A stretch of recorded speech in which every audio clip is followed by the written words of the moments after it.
I was sick and thought it was normal. I want to tell you my story. I don't have a dramatic healing story. I wasn't hit by a car and break 206 bones. So it's not a miraculous healing. But I had small breakthroughs that helped me fix problems before they were extreme. And I'm going to tell you about those small breakthroughs. I wish everybody had an opportunity to do that. There's not a lot of fanfare, there's not a lot of trumpets blaring, and it's not sky rockets and cannons. It's not fancy at all. It's just getting these small breakthroughs of healing that help open you up to knowing you have a better future. So welcome. I'm Dr. Lisa Ann Homick from Homick Advanced Chiropractic, and this is Brain Snob, Episode 7. Everyone should be a brain snob. It is not an insult. It is a high compliment, and it means that you know how the brain works, so you can enrich your life. Your brain makes your body. Now you make an amazing life. So I wanted to write a book, and that was the title. I was sick and thought it was normal, and I haven't really gotten to it. I sit down, I type a few paragraphs, and then I get sick of it. Sometimes I get sick of trying to make something super creative, but I wanted to tell my story. And if you watch my orientation video, I talked to you about my grandmother and how she was so sick she had stacks and stacks of pills, and my dad said, I need you to get these organized so we know when to give them to her. She was living with us by that time because she couldn't be alone. I looked at all these pills and read their labels, followed the instructions. Some were once a day, twice a day, 3 times a day. Some were first thing in the morning, some were at bedtime. And I took a pencil and paper and ruler and made a little chart.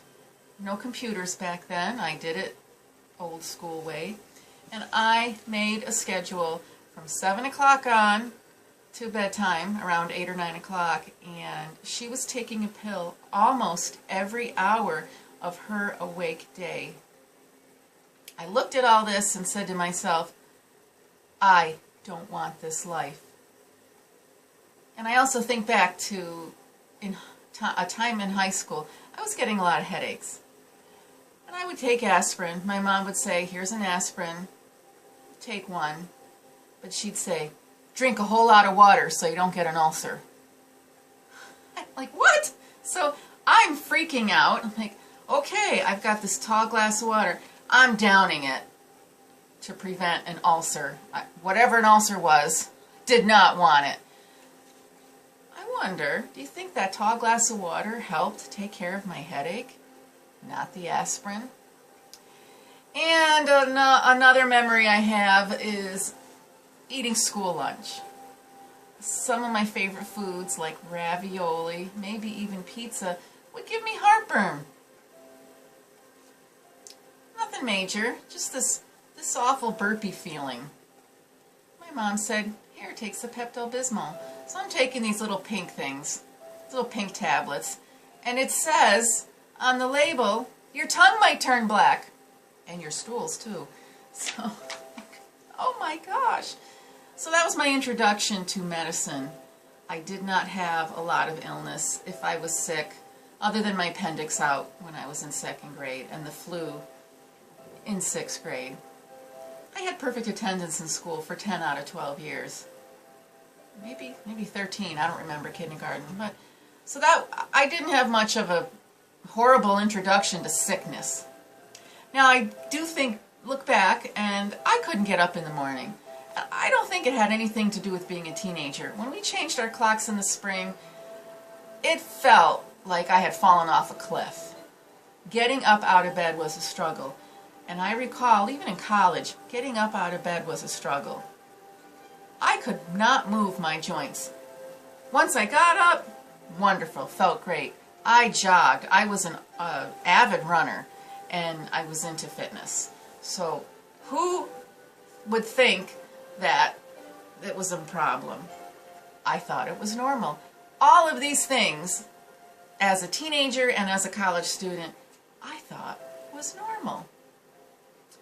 Then came a time, let's see, I was living in South Carolina. First or second time being down south.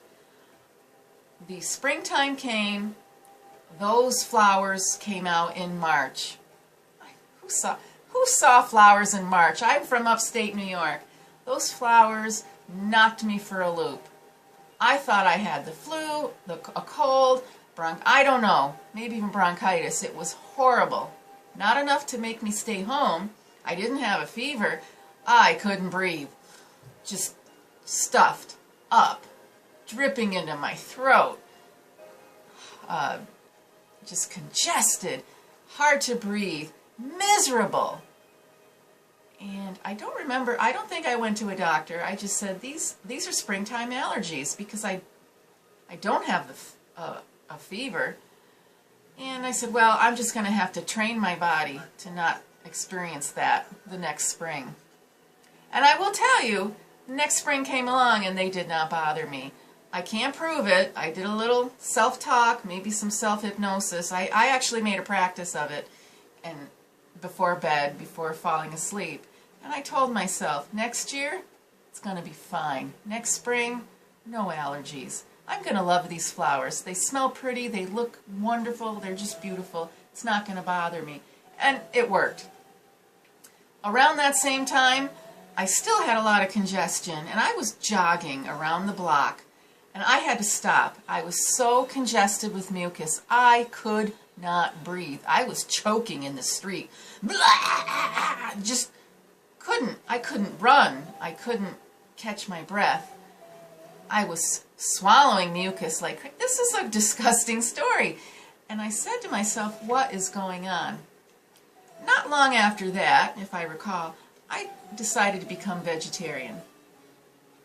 And it was because I got sick of eating out. I got sick of the money that I spent, and I got sick of the taste of the food. So I shouldn't say sick, but I was sick. I was sick and didn't know it. I was sick and thought it was normal, but I was frustrated with spending all my money on food that was, ugh. I was not impressed. Somehow I reached a point where I said, this is garbage. And I was eating at Olive Garden, getting subs, whatever. I just ate anything I wanted. Didn't think too much about food. You're young. Who cares? Then I decided I'm going to cook at home. I was at Olive Garden, disappointed in something, because that was my all-time favorite place. I don't go now. Something was horribly disappointing, and I said, I can do better at home. And I started reading cookbooks and cooking at home. It was wonderful. It was delightful. It was fun. A new experience. And I was saving money, and I was making foods the way I wanted to make them.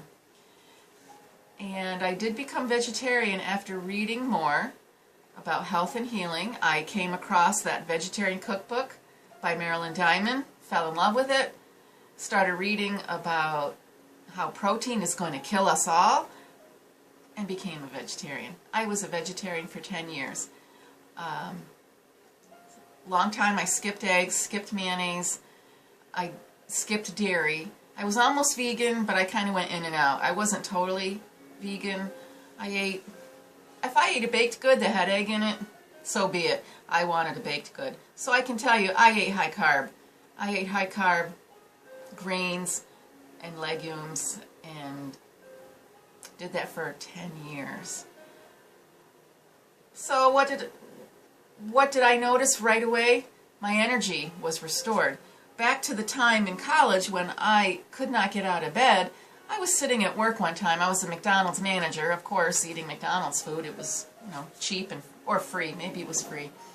Sitting at my little stool at McDonald's, I was a manager, and somebody said, Lisa, I need change in my drawer.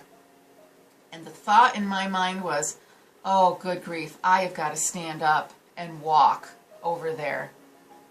It wasn't far, but I had to mentally tell myself to get up straighten up my joints, my knees, stand up, get on my feet, and walk over there. And it was not painful. I wouldn't call it pain, but it was an agonizing thought knowing it's hard to get moving.